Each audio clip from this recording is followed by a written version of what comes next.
चलिए दोस्तों शुरू करते हैं आज के इस नए ब्लॉग की कहानी। जैसा कि आप लोगों ने पिछले ब्लॉग्स में देखा था, हम लोगों ने हाथी पांव के कैप और कॉलम बनवाकर तैयार करवा लिए थे। अब बारी थी कैप और कॉलम लगाने से पहले मार्किंग करने की। कॉलम और कैप की मार्किंग करने का जिम्मा हमारे ठेकेदार साहब हरि भैया ने उठा लिया था। मार्किंग करने के लिए सबसे पहले तो हमारे ठेकेदार साहब हरि भैया ने एक लंबा चौड़ा धागा निकाल लिया है, जिसे हमारे ठेकेदार हरि भैया एक कोने से लेकर दूसरे कोने तक बांध रहे हैं। जहाँ जहाँ मार्किंग की जानी है वहाँ पर हरि भैया चारों तरफ धागे को बांध रहे हैं। धागों का बिल्कुल सीधा रहना बहुत जरूरी है, क्योंकि अगर धागा सीधा नहीं होगा तो मार्किंग ठीक से नहीं हो पाएगी और कॉलम आड़े चले जाएंगे। इसी वजह से हमारे ठेकेदार साहब हरि भैया धागे को बिल्कुल ध्यान से बांध रहे हैं, जिससे किसी भी प्रकार की कोई गलती ना हो। फावड़े की मदद से भैया मिट्टी को हटा रहे हैं ताकि धागा बिल्कुल सीधा आ सके। जहाँ जहाँ आवश्यकता है ठेकेदार साहब पॉइंट टू पॉइंट वहाँ पर जाकर धागा बांध रहे हैं। हमारे ठेकेदार साहब ने चारों तरफ धागे की मदद से मकड़ी का जाल बना दिया है और चारों तरफ धागा ही धागा हो गया है। बिल्कुल बारीकी के साथ एकदम चील की निगाहों से हमारे ठेकेदार साहब हरि भैया सीधाई नाप रहे हैं, जिससे धागा बिल्कुल भी आड़ा ना हो। धागा बिल्कुल सीधा हो जाने के बाद भैया रॉड को जमीन में गाड़ रहे हैं ताकि धागे को उस रॉड में बांध सके। धागे से मार्किंग कंप्लीट हो जाने के बाद अब बारी थी गड्ढों को सुखाने की, क्योंकि 2-3 दिन से बारिश हो जाने के कारण गड्ढों में पानी भरा गया है। हमारे ठेकेदार साहब हरि भैया कपड़ों की मदद से गड्ढों को बिल्कुल सूखा और साफ करवा रहे हैं। गड्ढों को कपड़ों की मदद से क्यों साफ करवाया जा रहा है, ये बात स्वयं आपको हमारे ठेकेदार हरि भैया बताएंगे।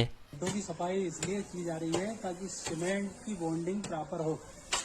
मिट्टी के कारण सीमेंट आपस में चिपक नहीं पाएगी, इसलिए इनको कपड़ों से सफाई की जा रही है। गड्ढों की पूरी तरीके से सफाई हो जाने के बाद अब बारी थी ऑयल पेंट में गोले को डुबाकर मार्किंग करने की। हमारे ठेकेदार साहब हरि भैया गोले को ऑयल पेंट में डुबाकर बड़े ध्यान से हाथ को बिना हिलाए पॉइंट लगा रहे हैं। हमारे ठेकेदार साहब का कहना है कि इसमें पूरा काम बैलेंस का है। अगर आपका हाथ जरा सा भी हिल गया तो मार्किंग गलत हो जाएगी, जिससे कैप और कॉलम गलत खड़े हो सकते हैं। यही वजह है कि हमारे ठेकेदार साहब हरि भैया हाथ को बिल्कुल भी नहीं हिला रहे और बिल्कुल ध्यान से मार्किंग कर रहे हैं। गोले को ऑयल पेंट में डुबा देने के बाद हमारे ठेकेदार साहब हरि भैया ने जो धागा बांधा था, उस धागे को और गोले के धागे को चिपकाकर बिल्कुल 90 डिग्री पर गोले को रखकर पॉइंट लगाए जा रहे हैं। गोले की मदद से पॉइंट लग जाने के बाद भैया अब टेप की सहायता से नपाई तुलाई कर रहे हैं और पॉइंट लगाते जा रहे हैं। हमारे ठेकेदार साहब हरि भैया पॉइंट लगा देंगे, जिसके बाद कॉलम आसानी से खड़े कर दिए जाएंगे और जो भी भैया लोग कॉलम खड़े करने के लिए आएंगे उनको किसी भी प्रकार की तकलीफ नहीं जाएगी, क्योंकि उन्हें पहले से लगे लगाए पॉइंट मिल जाएंगे। हमारे ठेकेदार साहब हरि भैया की कुछ घंटों की मेहनत के बाद मार्किंग का काम कंप्लीट हो जाता है।